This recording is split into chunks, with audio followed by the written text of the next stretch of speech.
Magandang araw po sa ating lahat, Makata ng Bayan nga po pala. So nandito po ako para suportahan ang panawagan na People Power Revolution.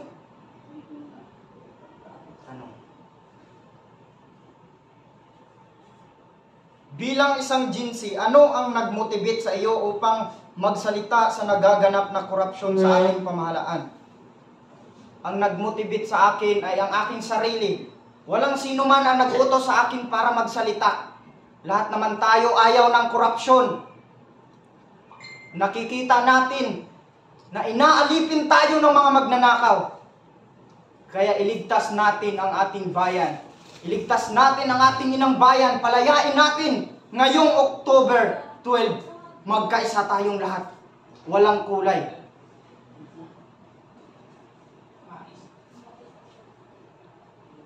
Ipakita natin sa kanila. Bigyan natin ng aral. Bigyan natin ng aral ang susunod na magiging presidente. Na hindi dapat nila inaapi ang mga tao. Hindi dapat nila pagtakpan ang hustisya at katarungan. Dahil ito ay pagtataksil sa bandila ng Pilipinas. Kapag ayaw nila na ilabas ang hustisya at katarungan, tayo ang maniningil sa kanila. Tayong mga kabataan ang pag-asa ng bayan.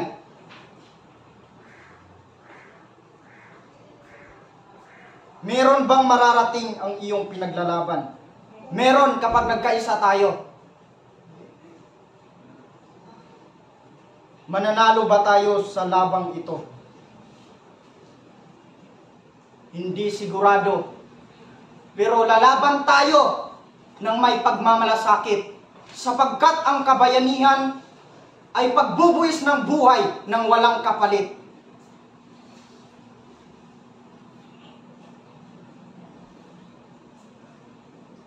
Naniniwala ka ba na ang Administrasyong Duterte ay kasangkot sa flood control? Hindi ako naniniwala. Kasi una pa lang, nagbibigay kaagad siya ng warning sa mga taong sangkot sa korupsyon. Hindi katulad ngayon, na saka pa lang siya umaksyon kapag nandyan na ang mag-iimbestiga. Ito ay mapagpanggap at mapagkunyari. Alam natin yun.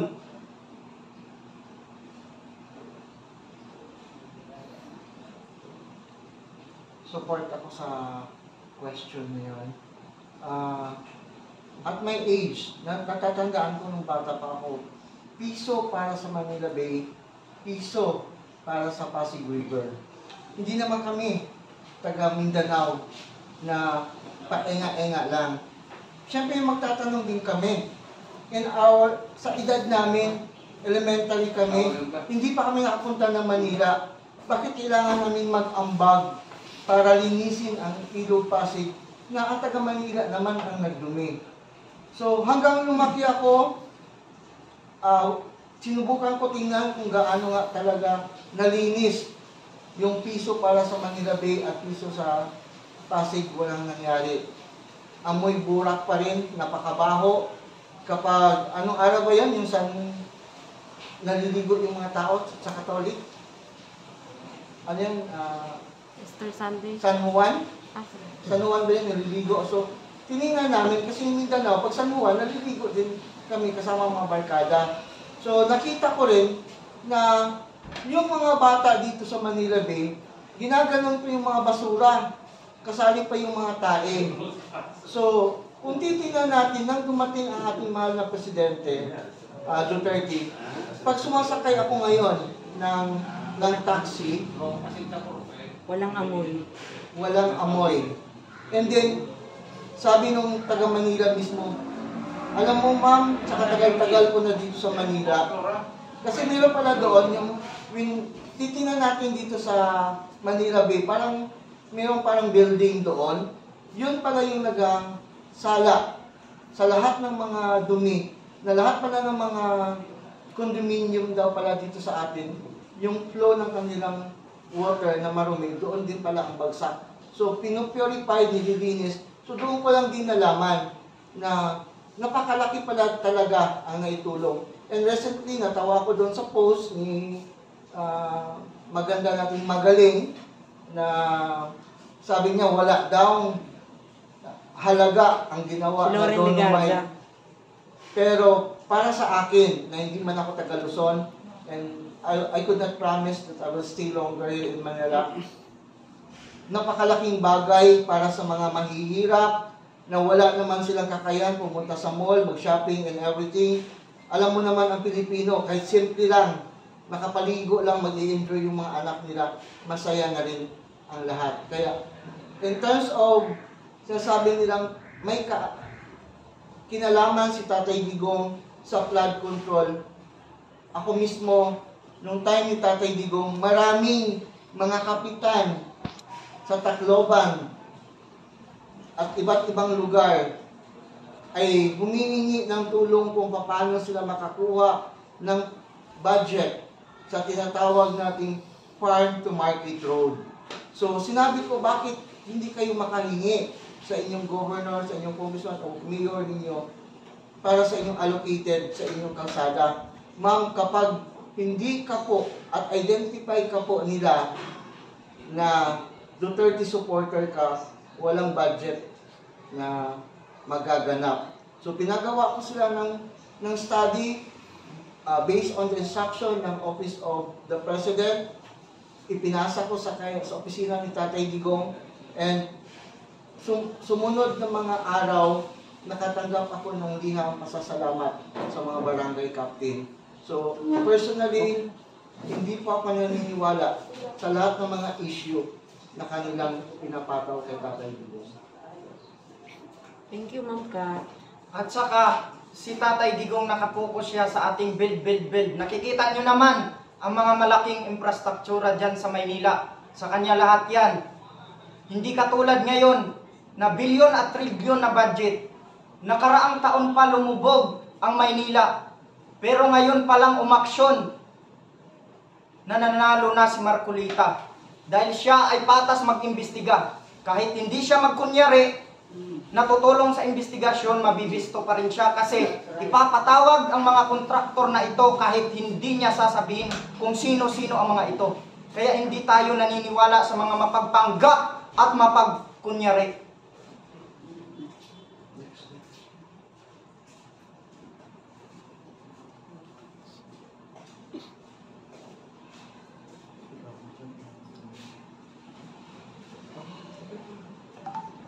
Ano kaya ang alam mo na maipagmamalaki ng Marcos admin o maiiwang legacy niya sa kanyang pamumuno? Sa tingin ko parang wala. Kasi puro naman siya pamumulitika. Kapag hindi niya kaalyado, kahit kulang sa ebidensya, hahalughugin na parang daga. Ngayon, nakaalyado niya, pinagtakpan niya. Nandyan na ang testigo. Marines ang nagtestigo. Katiwala kaysa sa kanya. Pero bakit hanggang ngayon hindi pa rin ipinaaresto? Ako maraming legacy ang naiwan sa atin ng ating presently President Marcos. Kasi ng time niya, dito ako lagi natutukutan. Dito din ako lagi na-hold up. That during the time of President Duterte, here in Pasay, I'd never experienced. So marami din ang tumatak sa isip ng mga driver na very dangerous for them ang magbiyahe. Minsan may mga nag-PM sa akin na, ma'am, paano po natin ipapahuli yung mga involved sa drugs? Sabi ko, make it sure na safe nga lang yung family ninyo. Bakit? Laila Diding mga pinalayas na nandoon na yung mga ebidensya. How much more? Kapag nagsumbong kayo, instead na yung isinumbong ninyo ang huhulihin, baka kayo pa ang mapapahamak, kayo pa ang huhulihin at ibabaliktad yung mga report na inyong ginagawa. So sa panahon ni Tatay Digong, maraming mga pulis ang naging masaya dahil tinaas ang kanilang sahod, yung mga teachers itinaas, yung mga EFP tinaas, yung mga kapgo na idinulog ko kay Tatay Digong, itinaas din ang kanilang sahod. Pero nang umupo ang kasalukuyang Pangulo, maraming mga pulis ang nagreklamo sa akin dahil binawasan daw yung mga benepisyo na ibinigay ng ating mahal na Pangulo. So sana, lagi nating iisipin mga Pilipino, nandito kami upang manawagan na magkaisa tayo. Kung kayo man ay naalitan sa ibang grupo, kung kayo man ay may sama sa ibang grupo, o kung kayo man po ay may sama ng loob sa akin. This is the moment na tugunan natin yung panawagan ng ating mahal na Congressman Kiko Basaga, na talagang taos-puso siyang isusugal ang kanyang buhay para lamang sa ating bayan.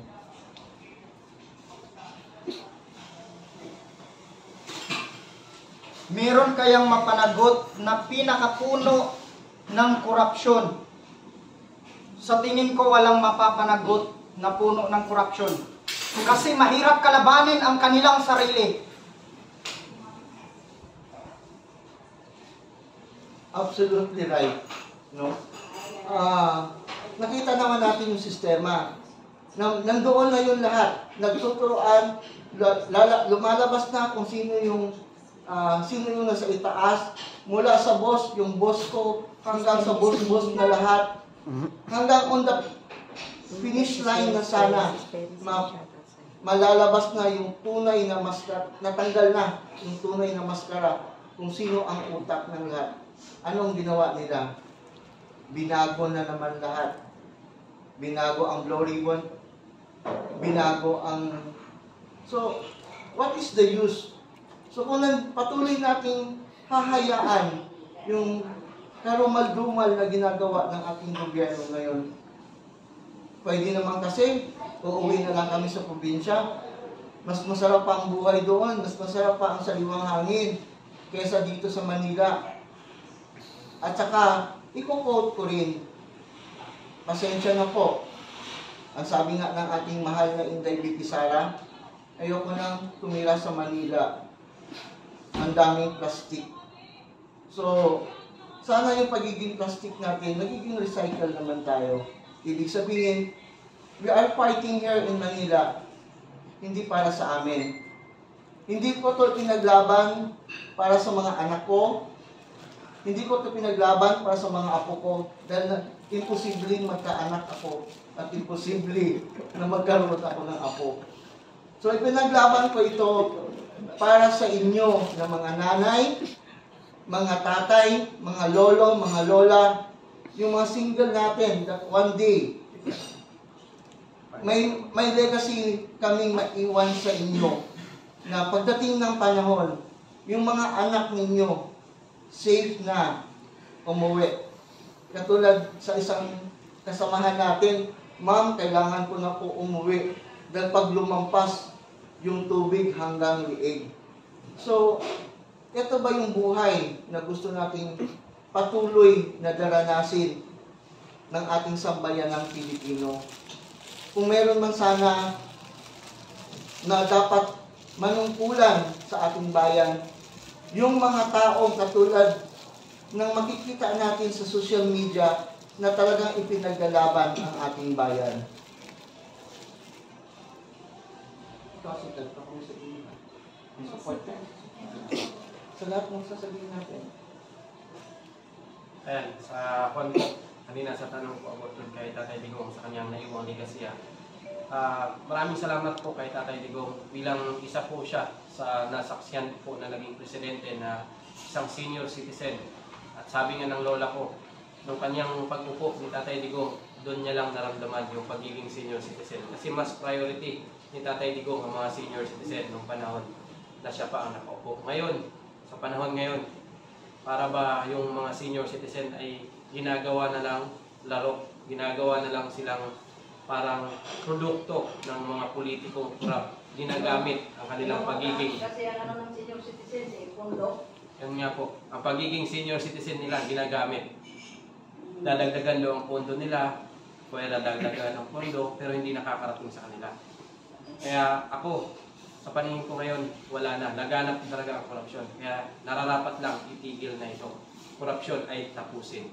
Kaya suportado ko si Congressman Kiko Barsaga sa kanyang panawagan ngayong October 12 po. Makiisa po tayo tumindig para tapusin, subuin itong korupsyon. Umiiyak na lang sa patagok yung mga senior citizen. Hindi na nila kayang tumindig, pero kaming mga kabataan ngayon, kaya pa namin. Malakas pa yung aming tuhod. Kami yung magiging pangalawang saklay ng mga senior citizen para sumigaw na sana bumaba na sila sa pwesto yung mga korap na yan. Tigil na nila kanilang pangungurap. Okay. Bro, ano yung opinion mo nang tinanggal nga po nila bilang chairman ng Blue Ribbon Committee si Marcolita? Kay Senator Marcolita, believe din po ako dito kay Senator Marcolita kasi pangalawang senior citizen din ito na nasaksiyan ko na may paninindigan talaga. Bakit nila tinanggal ito si Senator? Kasi nahalungkat na ang kanilang mga baho. Yes. Daming mga baho ang nahalungkat. Hindi nila kayang matiis dahil si Senator Marcolita merong paninindigan. Kagaya lang din siya ni Tatay Digong na mas prioridad niya ang kapakanan ng masa kumpara sa kanyang sarili. Yes. Hindi niya inuuna ang kanyang sarili. Mas pabor siya na mas mauna ang bayan bago ang sarili. That's right. Maraming nakaupo ngayon parang ginawa na nilang negosyo kanilang pagserbisyo. Yes. Tama.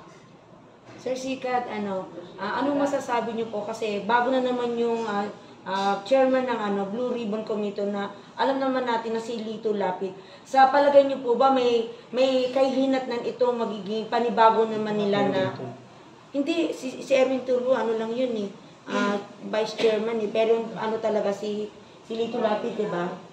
Si Lito Lapid doon. May kahihinatnan ba ulit itong tatakbuhin nilang bagong tatahakin na pag-iimbestiga about sa ghost flood control project? Sa akin, kung si Senator Lito Lapid man yung nanumpa ngayon bilang Blue Ribbon, baka magkatotoo yung sinabi niya na kung ang ibang mga nakaupo na mga legislator ay may alam na hindi niya alam, baka magiging drama, baka magiging director lang siya dyan sa Senado. Baka Kung siya, lagyan mo na kung siya kasi sabi nila hindi pa raw nakaupo Kung siya magiging Blue Ribbon yan. Kung siya magiging Blue Ribbon, baka magiging pelikula itong Ghost Project. Baka gagawa nila ito ng kwento ang Ghost Project. Pero sa akin po, sayang, nasimulan na ni Senador Rodante Marcolita. Hindi nila pinatapos. Kasi mismo yung mga nagtanggal o nagpalit, nahalungkat din ang kanilang baho.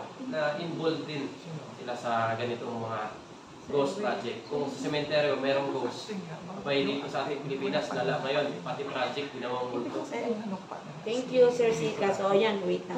O yan, kinorek po namin na hindi po sinabi na si Lito Lapid chairman ng agad ng Blue Ribbon. Kung sakali, may nakalagay kung sakali po yan. Salamat po, Sir Sika. Kay Sir, kay Sir, lang to, medyo related lang doon sa yung pagkamakata. Yan. Sir DM, bilang isang kabataan at Gen Z, bakit mo napili na yung sa tema ng iyong pagbablog, pag-upload, at sa tema ng iyong mga how to speech, bakit mo napili na isang maging makata? Isang maging makata katulad noong unang panahon kasi mas nararamdaman ng tao kapag dinaan mo sa makata. Yun lang. Thank you po, Sir DM. Next.